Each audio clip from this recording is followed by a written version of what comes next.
Hello बच्चों, आज मैं द्विघात समीकरण से संबंधित प्रश्नावली 4.3 का सूत्र बताने जा रहा हूँ। देखिए और समझिए। सूत्र में यही मूलों की प्रकृति बताएंगे। मूलों की प्रकृति हम कैसे ज्ञात करेंगे, इसी के बारे में बताने जा रहा हूँ। तब इसके बाद सवाल बताया जाएगा। मूलों की प्रकृति,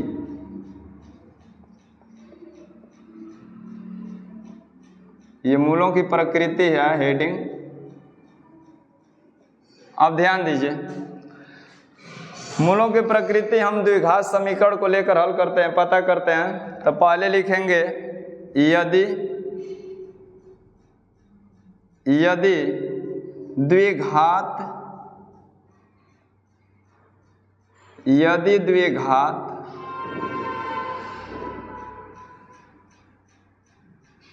समीकरण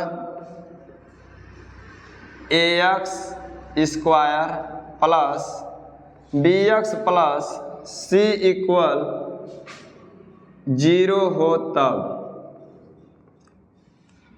जब द्विघात समीकरण ax square plus bx plus c हो, तब पहला नंबर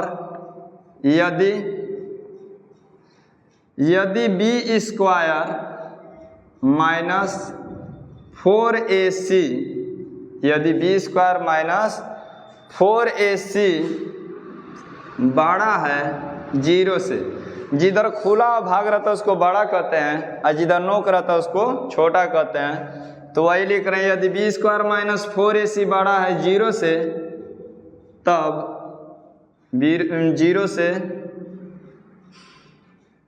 हो, तब यदि b स्क्वायर माइनस 4ac बड़ा है 0 से, तब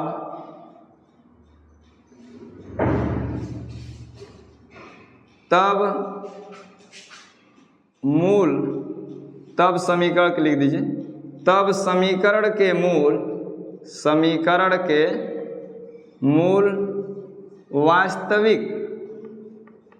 वास्तविक तथा असमान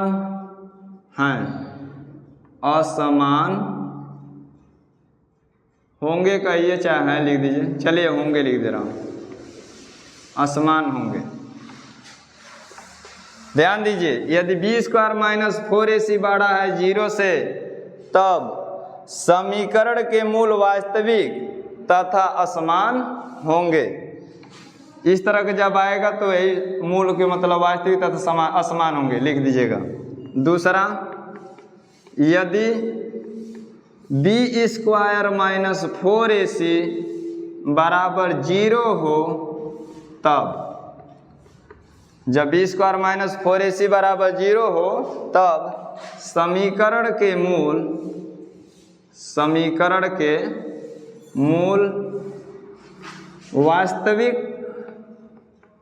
वास्तविक तथा समान होंगे। वास्तविक तथा समान होंगे, या हम बराबर भी लिख सकते हैं, समान होंगे। तीसरा होता है, यदि b स्क्वायर माइनस 4ac छोटा है 0 से, यदि ये 0 से छोटा है, तब क्या होगा? तो लिखेंगे हो, तब समीकरण के मूल वास्तविक नहीं होंगे,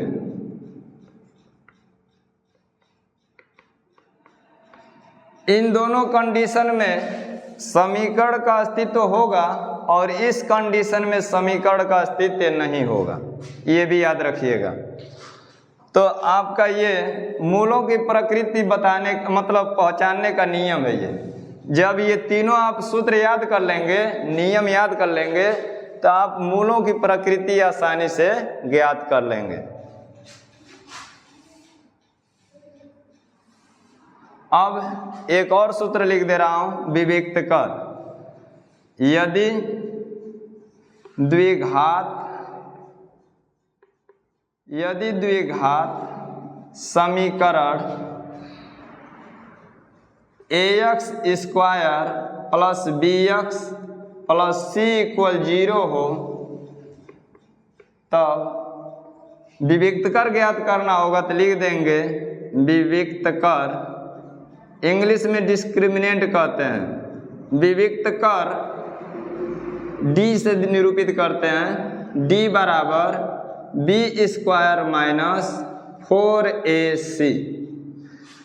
विविक्त कर ज्ञात करना होगा तो इस सूत्र से हम ज्ञात कर सकते हैं। विविक्त कर d बराबर b स्क्वायर माइनस 4ac। विविक्त कर को इंग्लिश में डिस्क्रिमिनेंट बोलते हैं। उसी d का संकेत यहाँ दिया जा रहा है कि विविक्त कर है। और द्विघाती सूत्र भी लिख सकते हैं। एक द्विघाती सूत्र इसी पर लिख सकते हैं। द्विघाती सूत्र, या हम इसको कह सकते हैं मूल सूत्र। इसी को कहा जाता है श्रीधराचार्य विधि। तो द्विघाती सूत्र या मूल सूत्र कहिए चाहे श्रीधराचार्य विधि कहिए, सूत्र होता है x बराबर minus b plus minus under root b square minus 4ac upon 2a। तो ये सूत्र आप लोग अच्छी तरह से याद कर लीजिएगा। x बराबर minus b plus minus under root b square minus 4ac upon 2a, ये सूत्र है। इसको कहते हैं द्विघाती सूत्र या मूल सूत्र। कहीं कहीं श्रीधराचार्य विधि भी इसको कहते हैं, क्योंकि ये श्रीधराचार्य जी बनाए थे इस सूत्र को। तो आप ये तीनों सूत्रों को याद कर लीजिएगा। अब ध्यान दीजिए, जब तक ले कोई सूत्र याद नहीं रहेगा तब तक ले आपको कोई भी सवाल शुद्ध नहीं आएगा। तो कोई भी चैप्टर आप तैयार करिए तो पहले उसका सूत्र याद करिए, क्योंकि जिस प्रकार कोई व्यक्ति अगर घर बनवाता है तो पहले घर का नींव मजबूत करता है, और जब तक नींव मजबूत नहीं करेगा तब तक ले उसका घर मजबूत नहीं होगा। तो आप लोग उसी प्रकार, जिस प्रकार नींव तैयार मजबूती से किया जा रहा है, उसी प्रकार सूत्र को अच्छी तरह याद करिए और तब उस चैप्टर को पढ़िए। कोई भी ऐसा सवाल नहीं होगा जो आपको ना आए। तो आज के इस वीडियो में बस यही सूत्र रहेगा। आप लोग सूत्र याद कर लीजिए। अगला वीडियो में इसके आगे वाला सवाल बताया जाएगा। तो बच्चों, यदि मेरा वीडियो आपको पसंद आता है तो उसको लाइक कर लीजिए और चैनल को सब्सक्राइब कर दीजिए।